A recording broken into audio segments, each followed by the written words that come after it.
সুখে থাকতে ভূতে কিলায় আমাদের অবস্থা যেন তেমন না হয়। আমাদের যে অবস্থা আমি দেখতে পাচ্ছি যে আমাদের আসলে সুখে থাকতে ভূতে কিলানোর মতো অবস্থা হয়েছে। আমাদের এই দেশটা অত্যন্ত শান্তশিষ্ট এবং ভদ্রলোকজনের বসবাস। আশেপাশের রাষ্ট্রগুলোর দিকে তাকিয়ে দেখেন, সবগুলো যে সেই যুদ্ধ চলছে এবং প্রতিনিয়তই সেখানে মানুষকে একটা বিভীষিকাময় অবস্থার মধ্যে দিন পার রাত পার করতে হয়। আপনি দেখেন আফগানিস্তানের কী অবস্থা, আপনি পাকিস্তানের অবস্থা, ভারতের বিভিন্ন প্রদেশের কী অবস্থা, সেভেন সিস্টার্সের কী অবস্থা। সে তুলনায় আমরা কত শান্তিতে আছি, কিন্তু এই শান্তময় দেশটাকে অশান্ত করার জন্য কিন্তু নানামুখী ষড়যন্ত্র, নানামুখী অপতৎপরতা প্রতিনিয়তই চলছে। শুধু আমরা জাতিগতভাবে ভদ্র, সভ্য এবং শান্তশিষ্ট বিধায় সেই অপতৎপরতা খুব একটা কাজে লাগে না, এবং লাগলেও সেটা তাৎক্ষণিকভাবে আমরা মিটিয়ে ফেলি।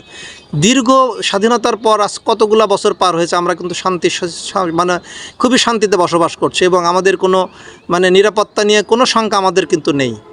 কিন্তু এই ছোটোখাটো ইস্যুকে কেন্দ্র করে আমরা যে ধরনের অবস্থা দেখতে পাচ্ছি চারদিকে, তাতে যেন আমাদের অবস্থা সে আফগানিস্তান, পাকিস্তান বা অন্যান্য দেশের মতো শৃঙ্খল না হয়ে যায়। আমরা এরকমটা চাই না। আমরা সাধারণ জনগণ, আমরা শান্তি চাই, শান্তিতে বসবাস করতে চাই। যেভাবে আমরা মায়ের কোলে ঘুমিয়েছি ছোটোবেলায়, ঠিক একইভাবে আমাদের সন্তানরা যেন আমাদের কোলে ঠিক একই রকমভাবে থাকতে পারে। হ্যাঁ, মাঝে মাঝে রাজনৈতিক অস্থিরতা, রাজনৈতিক অস্থিতিশীলতা এবং নানা ধরনের অপসংস্কৃতি, তারপরে গুম খুনের মতো ঘটনা ঘটেছে, কিন্তু সেটা কিন্তু ওই পর্যায়ে যায়নি। পাকিস্তান, আফগানিস্তান, ফিলিস্তিনের মতো অবস্থায় কিন্তু যায়নি। তবুও কিন্তু আমাদের অবস্থা ওই রকম হয়নি আফগানিস্তান, পাকিস্তান বা ফিলিস্তিনের মতো। আমরা কিন্তু অনেক শান্তিতে আছি। সুতরাং এই শান্তিটাকে ধরে রাখতে হবে যে কোনো মূল্যে। আমরা যেভাবে ঐক্যবদ্ধ হয়ে অশান্তিকে বিদায় করেছি, ঠিক একইভাবে যেন আমরা শান্তি ধরে রাখতে পারি। আসুন আমরা নিজেদের পরিবারের স্বার্থে, নিজেদের সন্তানদের স্বার্থে, নিজেদের স্বার্থে আমরা ঐক্য বিনষ্ট না করে বরং কীভাবে আরও ঐক্যবদ্ধ থাকা যায় সেই চেষ্টা করি। দলমত নির্বিশেষে আমরা সবাই ভাই ভাই, একই পরিবারে পাশাপাশি আমরা বসবাস করি এবং আমাদের মধ্যে যে ঐক্যের বন্ধন, যে দলই করি না কেন, ঐক্যের বন্ধনটা কিন্তু কখনো ঢিলেঢালা হয়নি।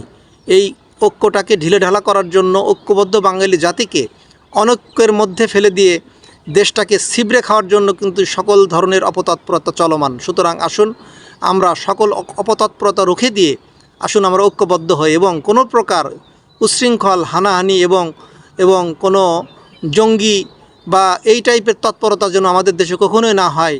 এইটাই ইসলামের প্রকৃত শিক্ষা। আসুন আমরা সেই শিক্ষায় শিক্ষিত হয়ে আমরা একটি ঐক্যবদ্ধ জাতি হিসেবে সারা বিশ্বে যে পরিচিত সুনাম সুখ্যাতি আমাদের রয়েছে সেটা অক্ষুণ্ণ রাখি।